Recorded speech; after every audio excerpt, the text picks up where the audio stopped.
Hello, dear students. Let us start lecture number 4, Unit 1, Quantum Mechanics. In last lecture, we have discussed about de Broglie hypothesis or dual nature of material. According to de Broglie hypothesis, matter particle consist both type of nature, material like particle nature as well as wave nature. This was proposed by de Broglie. Now our question is to verify the statement given by de Broglie hypothesis experimentally. There are two experiments which answer the question experimentally, that matter behave like particle as well as wave. First experiment, Davison and Germer experiment held in 1927, and second, G.P. Thomson experiment in 1928. Both of two experiment exactly evident the existence of wave character of electron beam, or we can say particle nature also. So let us start the first experiment, Davison and Germer experiment. Now Davison and Germer are two American physicists they do an experiment in 1927 to verify the dual nature of matter that was proposed by de Broglie, and the apparatus is very beautiful used by them. Diagram is given by, we have number of components in this diagram. First of all, we have electron gun in which a tungsten filament F is used and it is connected with a battery, and then we use G1. After this, a beam of electron, collimated well fine beam of electron comes out and incident on the target. Target will be nickel crystal. Okay. After this, the beam of electrons incident on the target, it will scatter in a particular direction. Mostly we are interested to find out the scattered electrons in this area, so we are using here a scale, circular scale, at which a detector or a chamber, we can say Faraday cylinder, is used to detect the secondary electrons comes out by the scattering process from the nickel crystal. Okay, तो ये जो पूरा का पूरा arrangement है ये हमारे पास है इस सिस्टम का जो डेविसन और जर्मर ने एक्सपेरिमेंटली यूज़ किया था. इसके अंदर इसका कंसेप्ट अगर हम पढ़ना चाहेंगे इलेक्ट्रॉन गन का, तो थर्मियोनिक एमिशन कंसेप्ट की वजह से जो है यहाँ पे इलेक्ट्रॉन जो है इमिट होते हैं, लेकिन वो हाई वेलोसिटी इलेक्ट्रॉन नहीं होते, हाई एक्सेलरेटेड इलेक्ट्रॉन नहीं होते, जिनका कोलिमेटेड बीम प्रिपेयर करना पड़ता है. तो हमें क्या करना पड़ेगा, एक हाई पावर बैटरी जो है यहाँ पे इनपुट करना पड़ेगा, और थ्रू G1 हम जो है इसके अंदर इलेक्ट्रॉन बीम जो है प्रिपेयर कर सकते हैं. जो एक टारगेट T यहाँ पे टारगेट के लिए मैंने लिखा है, जो निकल का प्रिपेयर किया गया है, इसके ऊपर इंसिडेंस करेगी इलेक्ट्रॉन बीम और उसके बाद स्कैटर हो जाएगी, और स्कैटर होकर इस पूरे एरिया में कहीं भी आपको मिल सकती है. तो ये जो हमने चैम्बर यहाँ पे लगाया है या डिटेक्टर हमने लगाया है, ये मूविंग है, ये यहाँ से यहाँ तक पूरा जा सकता है. तो एक चीज़ मैंने आपको यहाँ पे बाद में एक्सप्लेन करनी भी है कि हम इंटरेस्टेड हैं 20 to 90 के अंदर, क्योंकि एक्सपेरिमेंटली इन्होंने जब वेरीफाई किया तो उनको 20 to 90 में लगभग मैक्सिमम जितना आउटपुट मिलना था इसका मिल गया. ये स्कैटर्ड इलेक्ट्रॉन जब यहाँ पहुँच जाएंगे तो उनको एक गैल्वेनोमीटर से यहाँ पे अटैच कर दिया, जिसमें आपको पता लगेगा कि कितने नंबर ऑफ इलेक्ट्रॉन आए हैं, तो क्योंकि गैल्वेनोमीटर डिफ्लेक्शन उतनी ही ज़्यादा देगा, जिससे आपको ये आइडिया हो सकता है. अब हम लोग यहाँ पे ये वेरिफिकेशन करना चाहते हैं कि ये वेव कैरेक्टर कैसे एक्सप्लेन करेगा. तो उसके लिए आपको ये जो इम्पोर्टेंट यहाँ पे एरिया है इस पर काम करना है, क्योंकि इलेक्ट्रॉन बीम चल के आ रही है, इलेक्ट्रॉन एक पार्टिकल है और यहाँ पे आपको स्कैटर्ड इलेक्ट्रॉन मिल रहे हैं. तो ये जो कंसेप्ट यहाँ पे लग रहा है ये आपको बता पाएगा कि आपके पास एक्सपेरिमेंटली ये चीज़ पॉसिबल है कि उसका वेव कैरेक्टर है या नहीं है. ओके, तो ये थोड़ा सा थ्योरेटिकल पार्ट है जो आपको एग्ज़ाम टाइम में लिखना होगा. Electron beam is produced from electron gun G1 by using thermionic emission process through the filament of tungsten, and this type of arrangement will provide a well collimated beam of electron. This beam fall on the target nickel and the sum of electron gets scattered and collected in Faraday cylinder, which is maintained on a rotating scale of angle variable between 20 to 90, and after this the cylinder is connected to a sensitive galvanometer. This complete apparatus was enclosed and highly evacuated so that the disturbance of any kind does not produced. तो division और Germer ने यहाँ पे observation क्या किया, उन्होंने different position पे circular scale पे अपने सिस्टम को रखा, चैम्बर को रखा और एक्सेलरेटिंग पोटेंशियल को भी वेरी करते गए, और उन्होंने जो रिजल्ट यहाँ पे देखे वो रिजल्ट इस ग्राफिकल रिप्रेजेंटेशन के अंदर हम लोग यहाँ पे चेक कर सकते हैं। अलग अलग एंगल पे अलग अलग पोटेंशियल पे क्या क्या डाटा आपको यहाँ पे मिलने वाला है, वो चीज़ आप यहाँ बिल्कुल आसानी से समझ सकते हैं।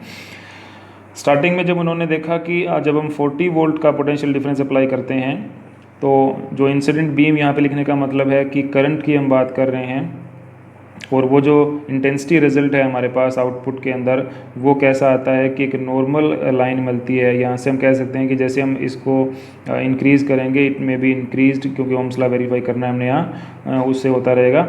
ये एक बिल्कुल नॉर्मल बिहेवियर है सिस्टम का। लेकिन जैसे ही आप इसको इंक्रीज़ करते हैं 40 वोल्ट से 44 वोल्ट में, तो आप देखोगे कि ये पहले नॉर्मल लाइन आ रही थी, अब यहाँ पे नॉर्मल लाइन नहीं आ रही, यहाँ पे कुछ डिफरेंट क्रिएटिविटी अराइज हो रही है। इसको हम बम्प कहते हैं, दिस इज़ कॉल्ड बम्प। तो 44 पे ये बम्प क्रिएट हो जाता है। उसके बाद में जब हम अगेन 48 पे जाते हैं तो ये जो बम्प है ये कहीं ना कहीं इंक्रीज़ होना शुरू हो जाएगा इस तरीके से। अगेन वोल्टेज इंक्रीज़ करने के साथ साथ इंक्रीज़ करेगा। उसके बाद हम और ऊपर जाते हैं, इसको इंक्रीज़ करते हैं 48 से 54 वोल्ट करते हैं, तो ये अपना मैक्सिमम क्रिएशन में आ जाता है। और जब लैटिट्यूड को लैटिट्यूड एंगल की बात की जाएगी तो ये 50 डिग्री के ऊपर ऐसा हमें मिलेगा। बाकी हमने सब एंगल चेक करने हैं यहाँ पे, लेकिन उनका जो रिजल्टेंट ऑब्जर्वेशन है उसकी हम बात कर रहे हैं। तो 54 वोल्ट पोटेंशियल डिफरेंस पर 50 डिग्री को लैटिट्यूड पर आपके पास बम्प मैक्सिमम यहाँ पे मिलता है। उसके बाद फिर हम अगर इंक्रीज़ करना चाहते हैं 54 से 68 में जब आएंगे, एट द टाइम आपको ये डिक्रीज़ होता हुआ मिलेगा, और इसके आगे अगर हम इंक्रीज़ करेंगे तो ये ख़त्म हो जाएगा। फिर जैसा फर्स्ट में है वैसा बिहेवियर आना शुरू हो जाएगा। तो ये जो बीच में आपको 2-3 ग्राफ मिलते हैं ये एविडेंट हैं हमारे लिए कि यहाँ पे वेव करेक्टर भी प्रोड्यूस होता है, क्योंकि इस सिस्टम में 54 वोल्ट पे आपके पास में ये जो बिहेवियर आ रहा है इसको अगर मैथमेटिकली कैलकुलेट किया जाए तो हमें क्या मिलेगा। This bump at 54 volt gives the evidence for existence of electron wave. ये सबसे इंपॉर्टेंट पॉइंट यहाँ पे है। कैसे? The de Broglie wavelength associated with this electron from the formula जो हमने लास्ट लेक्चर में कर लिया था 12.27 by root of V angstrom. V यहाँ पे पोटेंशियल वैल्यू है, तो आपने 54 अप्लाई किया है तो 54 यहाँ आप अप्लाई कर देंगे। तो 20 ये जो रिजल्ट है इसको सोल्व करने के बाद आपको डाटा मिलेगा 1.67 ऑंगस्ट्रॉम का। ये डाटा आपको इस एक्सपेरिमेंट से मिल रहा है। अगर ये डाटा कोई ऑप्टिकल एक्सपेरिमेंट के साथ अटैच हो जाता है या उसके कंपैरिजन में आ जाता है तो हम कह सकते हैं कि हमारा ये एक्सपेरिमेंट भी ऑप्टिकल फिनोमेना शो कर रहा है, क्योंकि स्कैटर्ड इलेक्ट्रॉन का जो कंसेप्ट है एक तरीके से हम इसको डाइफ्रैक्टेड इलेक्ट्रॉन भी कह सकते हैं, तो वो यहाँ पे आपको मिल रहे हैं। और उनकी वेवलेंथ जो है वो आपको 1.67 मिल रही है, क्योंकि वो वेवलेंथ अगर मिल रही है तो वेव करेक्टर शो कर रहे होंगे तभी वो मिल रही है। और ये हमने आंसर लेना है, ये डी ब्रोगली की फॉर्मूला से आंसर किया गया है। अब एक्सपेरिमेंटली इसको चेक कर सकते हैं by doing an another concept. वो क्या है? X ray analysis. It is known that nickel crystal act as a plane diffracting grating. Number of lines next page के अंदर आपको मैं शो करूँगा। With spacing of d 0.91 angstrom by doing the experiment from Bragg's diffraction concept, उसकी equation use करने के बाद आपको इसका डाटा मिलेगा। In case if we are using the diffracting angle 50 degree and incident angle, वो मैंने यहाँ पे मेंशन करना मैं थोड़ा सा मिस्टेक हो गया, वो लिख देता हूँ। इंसिडेंट एंगल जो यूज़ किया है हमने यहाँ पर वो है हमारा इक्वल टू 65 डिग्री। इस एंगल पे आप वैल्यू इंसिडेंस कर रहे हैं। तो जब हम फार्मूला लगाएंगे ब्रैग्स डाइफ्रैक्शन का, ब्रैग्स लॉ का, तो हमें उसके अंदर दिक्कत नहीं आएगी। ओके, वो फार्मूला क्या है वो हम देखते हैं। पहले थोड़ा इस डायग्राम को आप समझ सकते हैं कि ये जो लाइंस यहाँ पे हैं first, second, third and fourth, ये ब्रैग्स प्लेन्स हैं क्रिस्टल के अंदर, निकल क्रिस्टल के अंदर जो प्लेन्स हैं ब्रैग्स प्लेन्स, उनकी बात कर रहे हैं। और जो स्पेसिंग है ये डी यहाँ पे प्लेन का एक दूसरे से डिफरेंस है कितना वैल्यू है, तो इसका जो रिजल्ट है वो हमने यहाँ यूज़ किया है 0.91 ऑंगस्ट्रॉम। ये हमारा अरेंजमेंट है और जो एंगल की बात कर रहा हूँ मैं वो 65 है, एंगल 65 डिग्री के एंगल पे इंसिडेंस हम करवा रहे हैं इसको। और जो हमारे पास को लैटिट्यूड एंगल है वो इतना है 50 डिग्री, यहाँ पे वैल्यू यहाँ पे अराइज हो रही है। तो ये जो रिज़ल्ट है इसको हम कहीं ना कहीं यूज़ करेंगे। और ये जैसे लास्ट हमने ये एक ऑब्जर्वेशन किया था जिसके अंदर आप ये चेक कर सकते हैं, वैसे भी इजी है क्योंकि ये वैल्यू आपका डी है, ये डी है, यहाँ पे एंगल आपने यहाँ पे फाई अप्लाई कर दिया क्योंकि यहाँ भी फाई है, एंगल यहाँ भी फाई हो जाएगा, आइडेंटिकल ज्योमेट्री यहाँ पे प्रिपेयर हो रही है। तो ये जो रिज़ल्ट है डी साइन फाई ये निकल जाएगा इस वैल्यू की वजह से, और यहाँ का जो रिजल्ट है डी साइन फाई ये भी निकल जाएगा। अब यहाँ वाली जो रेडिएशन है इसको मैं फर्स्ट लेट कर लेता हूँ और ये एमर्ज होगी सेकंड के थर्ड पॉइंट के अंदर, और इसको मैं सेकंड लेता हूँ तो ये फोर्थ में एमर्ज होती है। तो फर्स्ट जो है वो यहाँ से यहाँ जा रही है, हो सकता है इसको जितना भी टाइम लगे, लेकिन सेकंड जो है वो यहाँ से यहाँ जा रही है। तो कितना एक्स्ट्रा चलना पड़ेगा, पाथ डिफरेंस की कैलकुलेशन यहाँ से इतना और यहाँ से इतना, ये एक्स्ट्रा चलना पड़ेगा। तो ये जो एक्स्ट्रा डिस्टेंस है ये हमारा पाथ डिफरेंस है जिसका कैलकुलेशन हमारा है, क्योंकि डी साइन थीटा इधर है, डी साइन थीटा यहाँ पे है, तो it will be equal to 2 d sine theta. और अगर हम ऑप्टिकल सिस्टम में जाएं, सेकेंड ईयर के टॉपिक को उठाएं, तो वहाँ से हम देखेंगे कि ये जो है ये वेवलेंथ के मल्टीपल में आता है, तो हमने इसको जनरलाइज माना है और it will equal to n lambda, यानी 2d sine theta is equal to n lambda. ये हमारी ब्रैग इक्वेशन यहाँ पे बन जाएगी। अब हम फर्स्ट की बात कर रहे हैं, फर्स्ट जो हमारे पास रिजल्ट आएगा आउटपुट का उसकी बात कर रहे हैं फ्रिंज की, तो हमारे पास एन को 1 पुट कर देंगे, इस means lambda will be equal to 2d sine phi, phi is equal to 65 है, वैल्यू पुट कर देंगे, डी हमारे पास 0.91 एंगस्ट्रॉम है। ये सारा डाटा पुट करने के बाद रिजल्ट क्या आता है 1.65। तो दो रिजल्ट आपको मिले, लास्ट रिजल्ट हमारा 1.67 था, यहाँ पे 1.65 है। दोनों रिजल्ट का अगर हम कॉम्बिनेशन देखें तो हमें क्या यहाँ पे मिलता है कि आपका डी ब्रोगली हाइपोथेसिस बिल्कुल क्लियरली यहाँ पे एक्सपेरिमेंटली वेरीफाई हो सकता है, क्योंकि ये डाटा एक्सपेरिमेंट का है। एक्सरे डायफ्रैक्शन जो ऑप्टिक्स सिस्टम में वेव नेचर शो कर रहा है और जो वेवलेंथ यहाँ पे आ रही है उसके कंपैरिजन में वही वेवलेंथ हमारे पास वहाँ मिल रही है डी ब्रोगली में, तो सेम यहाँ पे है, इसलिए ये वेरीफाइड है। The second experiment is GP Thomson experiment. ये भी अपने आप में बहुत अच्छा एक्सपेरिमेंट है जिसके अंदर आप पूरा इसका डिटेल समझ सकते हैं। ऑपरेटर्स का इसमें भी तामझाम बड़ा अच्छा किया गया है, और ये भी आपको किस लिए करना है कि हम डी ब्रोगली हाइपोथेसिस को वेरीफाई कर सकें। This method also provide another experimental evidence for the existence of wave associated with moving particle. Experimental setup देख लेते हैं। मैंने यहाँ पे एक ब्लॉक टाइप डायग्राम एक्सप्लेन किया है क्योंकि बाकी सारी चीज़ें आपने यूज टू हैं। इलेक्ट्रॉन गन आपने पहले चेक कर रखा है, आप यूज टू हैं। उसके बाद में आपने यहाँ पे एक स्पेशल क्या कर दिया, एनोड लगा दिया। किस लिए? क्योंकि आपको अब यहाँ पे इलेक्ट्रॉन को और ज़्यादा एक्सेलरेट करना है, वो इलेक्ट्रॉन वेव प्रोड्यूस हो जाएगी। उसके बाद टारगेट पे यहाँ पे आप इसको डालेंगे। टारगेट यहाँ पे क्या हो सकता है हमारा, टारगेट यहाँ पे एक सिंपल सा थिन फॉयल है जो कि या तो गोल्ड का हो सकता है या फिर वो सिल्वर का आप ले सकते हैं। उसके बाद आपको डाइफ्रैक्टिंग पैटर्न जो स्क्रीन पे मिलना है उसके लिए फोटोग्राफिक प्लेट आपने यूज़ कर लिया, और वो जो पैटर्न है वो आपको कंसंट्रिक रिंग्स जैसा मिलेगा एग्जैक्टली डाइफ्रैक्टिंग सिस्टम के अंदर। अब यहाँ पे आपने इलेक्ट्रॉन गन को LTB यहाँ पे मैंने लिखा है, ये लो टेंशन बैटरी से अप्लाई किया है ताकि फिलामेंट जो है वो थर्मियोनिक इमिशन का प्रोसेस लेके इलेक्ट्रॉन को इमिट कर दे, लेकिन वो इतने हाई एक्सेलरेटेड नहीं है, इसलिए एनोड लगा दिया और एनोड को हाई टेंशन बैटरी से जोड़ेंगे। ये ब्लॉक डायग्राम है, और उसके बाद में ये काफ़ी अच्छा एक प्रोडक्शन देगा। लास्ट आउटपुट जो है वो well collimated fine beam of electron के फॉर्म में मिलेगा हमें, और वो इंसिडेंस करेगी टारगेट जो हमारे पास है थिन फाइल ऑफ गोल्ड और सिल्वर जो सिंगल क्रिस्टल टाइप है, ये भी आपने याद रखना है। उसके बाद ये इसमें से डायफ्रैक्ट होगा और हमारे पास स्क्रीन पर आउटपुट मिलेगी रिंग्स जैसी। ओके, इसका थोड़ा सा अगर हम थ्योरेटिकल डिटेल देखें तो वो कुछ इस तरीके से है, आप इसमें लिख सकते हैं। In this method electron after producing by filament in electron gun are accelerated under high potential through anode so that high speed electron beam is produced. Potential difference is about 10 kilovolt to 50 kilovolt. ये बड़ा एक difference है यहाँ पे। वो पहले जो हमने यूज़ किया वहाँ पे 54 वोल्ट था ओनली, अब 50 किलोवोल्ट तक हम इसको यूज़ करेंगे। तो हाई सिस्टम है, हाई एनर्जी सिस्टम है। Okay, now a fine beam of electron is then fall on a thin foil of gold or silver. The electron after diffraction are received on photographic plate and produce a pattern of concentric rings on plate. अब evidence कैसे निकला कि ये जो है हमारे पास optics के wave nature के अकॉर्डिंग आ रहे हैं या ये जो है हमारे पास पार्टिकल नेचर के आ रहे हैं, इसको हम देखते हैं। अब ये जो पैराग्राफ मैं आपको यहाँ पे समझा रहा हूँ ये मोस्ट इम्पोर्टेंट है।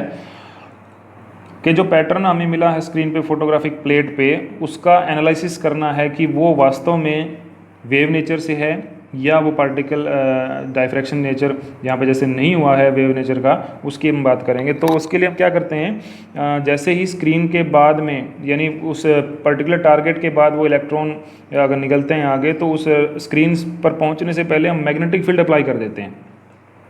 जब मैग्नेटिक फील्ड अप्लाई करेंगे तो हमें क्या मिलेगा, if we apply the magnetic field to the diffracting electron जो बाद में निकले हैं वहाँ से, then we get the pattern were disturb. इसका मतलब मैग्नेटिक फील्ड से डिफ्लेक्शन हो रही है। इसका मीनिंग क्या है, इसका मीनिंग है कि वो डायफ्रैक्टिंग इलेक्ट्रॉन्स ही हैं जो पैटर्न बना रहे हैं। It is clearly shown that the diffraction pattern on plate is produced due to waves, electron waves, not due to the X-rays, जो हाई स्पीड इलेक्ट्रॉन के X-rays हम जैसे स्टार्टिंग में लेके चले थे। क्योंकि अगर वेव कैरेक्टर यहाँ पे नहीं होता तो ये डिस्टर्बेंस नहीं होनी थी, क्योंकि एक्सरेज के ऊपर आप अगर मैग्नेटिक फील्ड लगाते भी हैं तो उसकी वजह से कोई चेंजेस नहीं आता, स्क्रीन पे आपको वो सेम पैटर्न मिलता। लेकिन हमें यहाँ पे चेंज मिल रहा है, इसका मतलब यहाँ पे कुछ ना कुछ वेव नेचर आ रहा है, तभी मिल रहा है। Also, if we increase the acceleration of electron again, then radii of the ring decreases। तो ये भी कहीं ना कहीं आप देखेंगे कि एक फार्मूला हमने किया था पहले डी ब्रोगली के क्वेश्चन के अंदर कि लैम्डा और मोमेंटम जो है वो इन्वर्सली प्रोपोर्शनल है, क्योंकि फार्मूला था l lambda is equal to h by p. तो मोमेंटम बढ़ेगा एक्सेलरेशन बढ़ाने से, मोमेंटम अगर बढ़ेगा तो वेवलेंथ घटना चाहिए। सेम यहाँ पे आंसर आपको मिल रहा है कि रेडियाई जो है वो डिक्रीज़ कर रही है। ओके, तो ये चीज़ भी आपको कहीं ना कहीं इस चीज़ का एविडेंस देती है। ये तो हो गया एक्सपेरिमेंट का डिटेल। अब हम इसका अगर इक्वेशन फॉर्मेट चेक करें, उसको देखें, तो भी इसमें थोड़ा काम किया जा सकता है। वो कैसे, now if we are using the waves of the wavelength lambda and they undergo particular diffraction through the reflections by those microcrystals of metal foil having planes so oriented that they follow the de Broglie concept, and then the Bragg's equation will be given by 2d sin theta is equal to n lambda। अब बड़ा interesting है, क्योंकि जितने आपने जो ये जो use किया है मेटल फॉयल का जो कंसेप्ट हम कहते हैं सिंगल क्रिस्टल का लिया है, इसमें माइक्रो क्रिस्टल्स माइक्रो प्लेन्स बहुत सारे हैं, एक नहीं है। और सभी माइक्रो प्लेन अगर ओरिएंटेड होते रहेंगे तो उनमें से कुछ होंगे जो हमारे सिस्टम के कहीं ना कहीं सूटेबल होंगे, जिनकी वजह से आपके पास ये पैटर्न बनेगा। तो जो इस इक्वेशन को फॉलो करेंगे, जिस एंगल पे वो ओरिएंट हो रहे हैं, इस इक्वेशन को अगर फॉलो करेंगे तभी हम कह सकते हैं कि वो हमारे यहाँ पे पैटर्न में आ रहे हैं, अदरवाइज़ नहीं आ रहे हैं। तो ये इक्वेशन अगर फॉलो होती है तो इसका मतलब कुछ सेलेक्टिव नंबर ऑफ प्लेन्स जो हैं उनसे हो रही है। ओके, अब हम अगर स्कैटरिंग एंगल की बात करें तो अगर थीटा आपका जो एंगल जैसे हमने अभी बात किया ब्रैग्स इक्वेशन के अंदर ओरिएंटेशन एंगल है और अल्फ़ा अगर स्कैटरिंग एंगल है, तो हमारे पास में अगर इस डायग्राम को थोड़ा सा मैं डिटेल करूं तो ये डायग्राम कुछ ऐसा बन सकता है। In case if this line shows the microcrystal plane and having angle theta orientation with this propagation. Okay, ये लाइट हमारी आ रही है, इधर से इलेक्ट्रॉन बीम आ रही है। तो अगर टोटल स्कैटरिंग की बात करूं तो मैं इतना और ऊपर जा सकता हूं और यहाँ तक मैक्सिमम में रह सकता हूं। तो ये जो सारा बन गया ये हमारा स्कैटरिंग एंगल है, कितना है alpha. Okay, this alpha is equal to 2 theta, क्योंकि यहाँ डायग्राम से भी दिखाई दे रहा है, ये आपको समझना है यहाँ पे। ओके, नाउ अब जो रिंग बन रही है, ये अगर फोटोग्राफिक प्लेट का कंप्लीट सिस्टम मैं लेके चलूँ तो इसको मैं थोड़ा एक्सटेंड कर देता हूँ। ये पूरा सिस्टम है और ये उसका रेडियस है रिंग का, तो यहाँ तक वो कंप्लीट आएगी। तो मैंने एक डायग्राम बना दिया रिंग का, ये हमारा रिंग बन जाएगा स्क्रीन के ऊपर, जिसका रेडियस है d/2 in case d is the diameter. और जो यहाँ हमारा वो जो क्रिस्टल पड़ा हुआ था और यहाँ से लेकर यहाँ तक आपकी जो लेंथ है, डिस्टेंस है, इज़ सपोज l, जो हमारी स्क्रीन और उस क्रिस्टल प्लेन के बीच में है। तो ये कुछ कैलकुलेशन में हमें काम आएगा। This system produce a cone type, अगर हम देखें इसको ध्यान से तो ये कोन बना रहा है। And now whose axis lies along the direction of incident beam also result of ring are formed on screen. Now let d be the diameter, l the length between them. So this calculation was completed by a mathematical formula, simple formula, angle, length and radius relation is given by d/2 by l is equal to 2 theta, this complete angle. R को radius का concept यहाँ पे लगा देते हैं और उसके बाद हमारा रिजल्ट ये आ जाएगा। डी यहाँ निकाल लेते हैं, equal to 4 theta l by equation number 1। Now using Bragg's equation 2d sin theta equal to n lambda. In this case ये जो माइक्रो क्रिस्टल्स हैं और इनका ओरिएंटेशन जो है वो इतना ज़्यादा नहीं है इन वैल्यू, तो इसका रिजल्ट कम ही होगा। उस कम रिजल्ट की वजह से हम देखेंगे कि थीटा जो है साइन थीटा में इसमें कन्वर्ट हो जाएगा क्योंकि ये कम है थीटा की value. So that n lambda is equal to only 2d theta. Theta की वैल्यू आप यहाँ से निकाल लेना, कैपिटल D बाई 4L, उसको पुट कर दिया तो रिजल्ट आ गया हमारे पास n lambda is equal to small d into capital D divide by 12। अब इस इक्वेशन को लास्ट फॉर्मेट हम दे देते हैं। Now, in case of electron given by de Broglie hypothesis, the wavelength of electron is given by 12.27 by root v angstrom। ये कब है? जब वो इलेक्ट्रॉन की स्पीड कम है।